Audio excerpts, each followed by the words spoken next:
Oh, come in. No talking during the podcast. You think everybody else in this family has got to have the last words. Yes. Welcome to Big Questions, Short Answers. I'm Sian. And I'm Andy, Sian's husband, asking the big life questions. And possibly adding a little bit of unsolicited advice. Maybe. This podcast is brought to you by Sian's value-based online course. Visit sianjacquet.com to find out more. How do you make good decisions? This is what we're talking about, because whether that's in work, whether that's in personal life, whether that's whatever, we often, well, I don't, stress, oh my God, is this going to be the right decision? Yeah. And you can make... So is the question making the right decision or just making a decision? Oh, right. Okay. Well, we'll deal with procrastination at another time. But being able to make the right decision, I think, for yourself. Go on. Well, how you can make a decision where, even if it's the wrong decision, you can, it doesn't turn out well, you can be comfortable in that decision to say, well, yeah, that's the decision I made at the time because that's what I believed was right. It depends on the decision. But essentially, if you're making a decision about something that is going to have a material effect in your life, yes? I mean, well, maybe should we talk about just work or should we talk about personal? Or you'll mix the both. Well, you've just opened the door now to it, haven't you? I mean, decision-making is very different in different environments for different reasons. But let's bring it back down to the ABC. If you've got a decision to make, should I apply for that job? Should I move house? Should we send the kids to that school? It's the difference between, that or what flavour of yoghurt am I going to buy in the supermarket? Yeah. To me, it's... So given the decision has a substantive reason to be made, yeah? So if you need to make a decision, ye olden days, pen and paper. And it's not computer. It is literally pen and paper. Okay. Because it's slower. And it takes more thought and process to pick up a pen, write on a piece of paper and create your thoughts. So the basic way of doing it is the pros and cons, isn't it? Right. Write the list of the pros and cons, right? Yeah, We've all done that. So that's a very basic way of doing it. Mm. So if you want to take it to the next step, the questions I would ask somebody is, why do you need to make this decision? What's the context of it? Right. Yes? Why are you making it?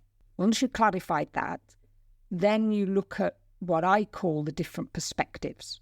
Yeah. So those merry-go-rounds in children's playgrounds, yeah. Ones that are like sectioned, like piece of cake that goes round and round. Yeah, that's great. If you think of the decision in that way, it's like all cut into different and it's spinning round. What I would ask anybody to do is look at the different perspectives.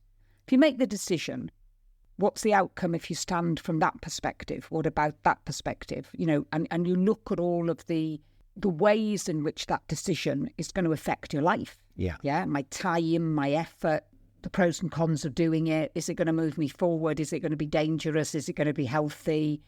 Who is it going to upset? All of those things. And it's having the courage to be honest about it. Again, I come back to that word so often.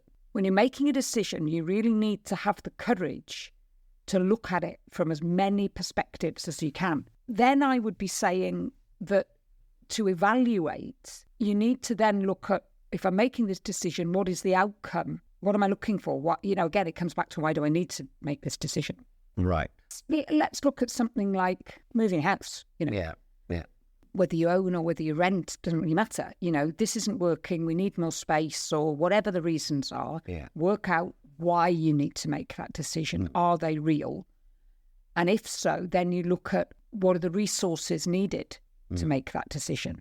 Yeah. And what is the plan to get from A to B? The other thing is, once you've done all of that, then it's about weighing your options. And we hear that phrase a lot, you're weighing up your options. Mm-hmm. Well, I think you actually need a process to do that. Yeah. And when you're weighing options, it's only when you've literally got the core criteria of why I'm making the decision. I'm doing it because I need more space. I need it because this is too expensive. I need it because I need to the location needs to change because getting to work or living life is too difficult, right? Once you have the reasons behind, so you're verifying the belief, these are my reasons, these are my beliefs, then making decisions becomes so much easier.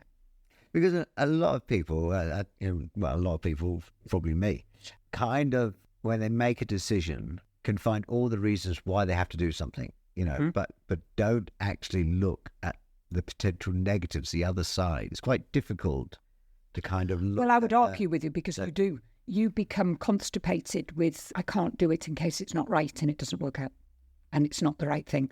So, true. for instance, if you're going, just took an obvious one with you, it's like a never-ending narrative.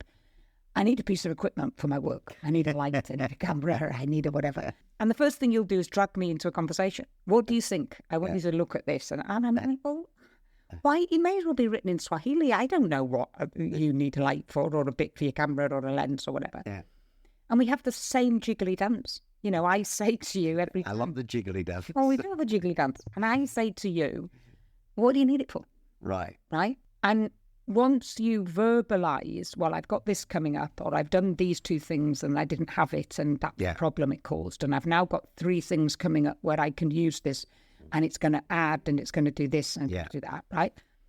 So you've done the evaluation. Okay. The value basis. Why do I need to do this? Yeah. Then I say to you, well, all of that's logical, so why are you asking me the question? Yeah. But it costs $500. Right. Right? Just pulling a number out of my head here. Yeah. And I will then say, have you got $500? Yeah. If you have, and you need it, then that's investing in your business, and you've given me the rationale. If, on the other hand, you're buying it because you saw somebody else with their kit and they had it, and you thought, oh, that looks nice. Or, oh, I'd like to learn and play with that, but it's not actually necessary. Yeah. Well, it's not adding to the... Well, it's value, it's business, it's value add, it's those kind of decisions. But it's interesting. You have an inbuilt fear of making the wrong choice. Yeah, I do. Yeah. What would happen if it's not the right one? What will happen if you catastrophize? You're very good at wrapping yourself up in constant going over and over and over and over and over. Because you don't like change, as I say, because you're frightened. Well, that's, that's so you don't make a decision. You'd rather not make a decision. Yeah, true. I'd rather not make a decision about anything, really. One of the other things which, in my head, it's kind of stating the obvious because of my belief systems. If you have a decision to make, it needs to be in congruence with your values.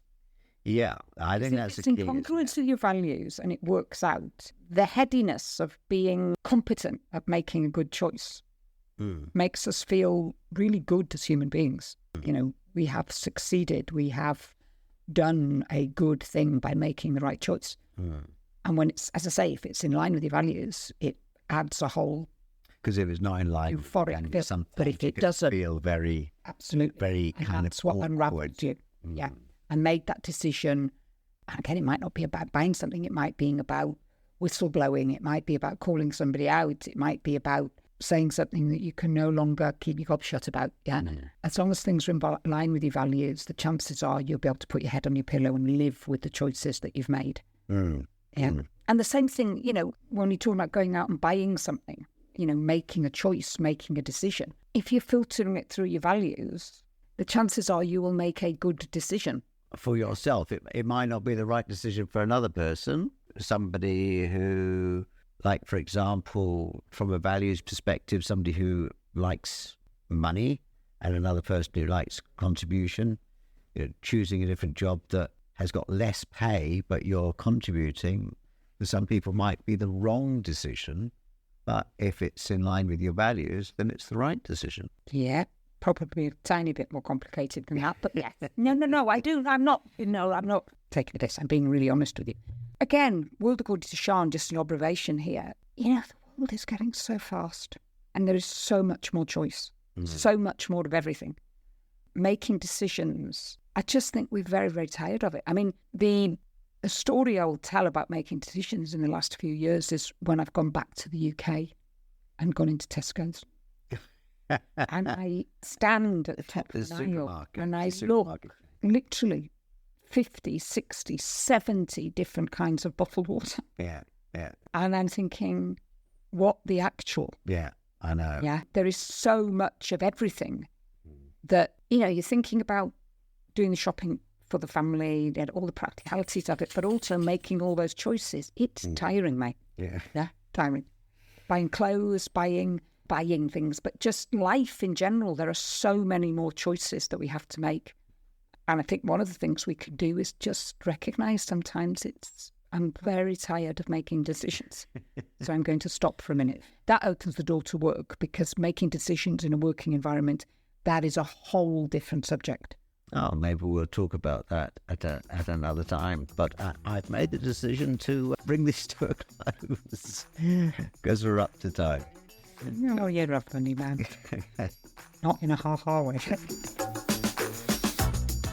Join us next time on Big Questions, Short Answers with Sian Jacquet and me, Andy. If you have any questions you want to ask, please send them via the website, sianjacquet.com. If you enjoyed this podcast, please subscribe and share it with everyone you know. We really do appreciate you sharing 15 minutes with us. And if you want to do a bit more learning, go on to Sian's website, sianjacquet.com. There's a course on values to create the life you truly love. I did it, and it really does do what it says on the can. See you next time.